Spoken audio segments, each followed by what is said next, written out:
The Russians have announced a new attack sub, right? It was recently unveiled. What can it do? Well, according to the Russians, it can carry 300 torpedoes as well as have a missile capability. This is part of a whole suite of subs. It's going to be 6 or 7 subs that they're expecting within the next 4 or 5 years, possibly 6, that they'll be rolling out, and they'll be submerged under our oceans. They're calling them the black hole fleet, the black hole submarines, because they're so silent, they're impossible to detect. They just get lost out there in the ocean. So they're kind of suggesting that no one's going to be able to find them and figure out what they're up to out there.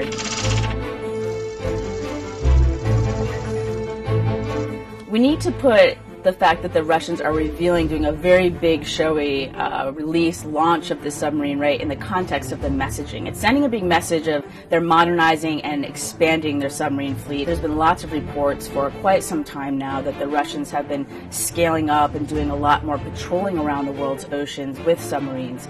And they've not just acknowledged, but they've stressed. They said, by the way, guess what? In 2016, we had already reached and surpassed Cold War levels of patrolling in the world's oceans.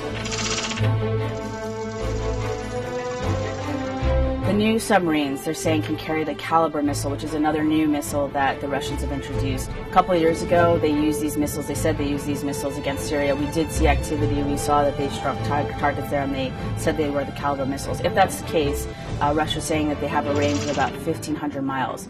What does that mean to us? Well, it does mean that if submarines were sitting in the middle of the Atlantic Ocean, they clearly could strike things on U.S. soil. From, say miles off of shore, you could reach Topeka, Kansas, you could reach Denver, theoretically, with that kind of missile reach. There's the attack threat, right? We know that on the extreme end, they can also carry nuclear weapons, right? That's a serious thing. But there's lots of things that they can do in between. One of those things is surveillance. They can be spying off coast, and we've had some international scuffles that have reached the press. Folks might remember, for example, Russian submarines were spotted off the coast of Scotland, and Great Britain was not too happy about it, scrambled some RAF, threw them in the air, and kind of encouraged them to move along. So there's lots of things, there's lots of threats and risks that exist underwater beyond just an attack of a missile.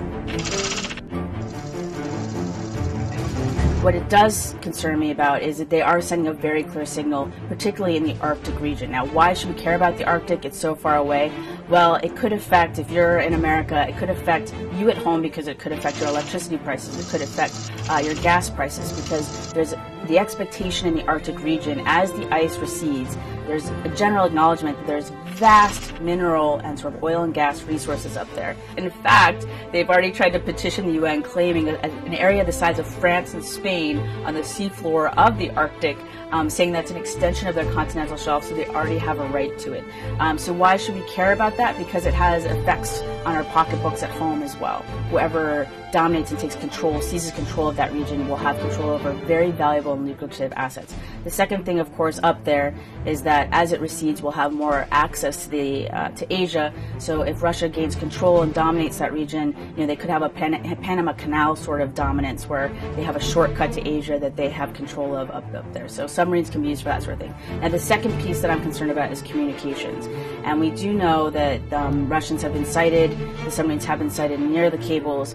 What people might not know at home is that the vast majority of our communication relies on these fiber optic cables that are laid throughout the ocean floors. And so submarines can gain access to this. Now, is it improbable that they would be able to sever a cable down there? It's not, because by accident in the coastal regions, that does happen with like fishing vessels and stuff. They accidentally do sever the cables. But the advantage there is that we can find where it's been severed and fix it. If they go out to deep in the ocean, very deep in the ocean, how would we find where they've severed communication? Now, what's the net result of that?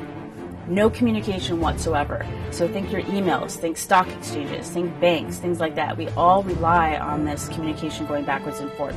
So as a preemptive strike, it would be devastating to the United States if the Russians were to do something like that with their submarines. And the key about subs, like I said, subs are a powerful weapon in anyone's arsenal, right? Because they're silent, they're stealthy, and also lethal. But they don't have to use missiles to be lethal. They can also wreak devastation by doing things like severing communications or seizing control of natural resources.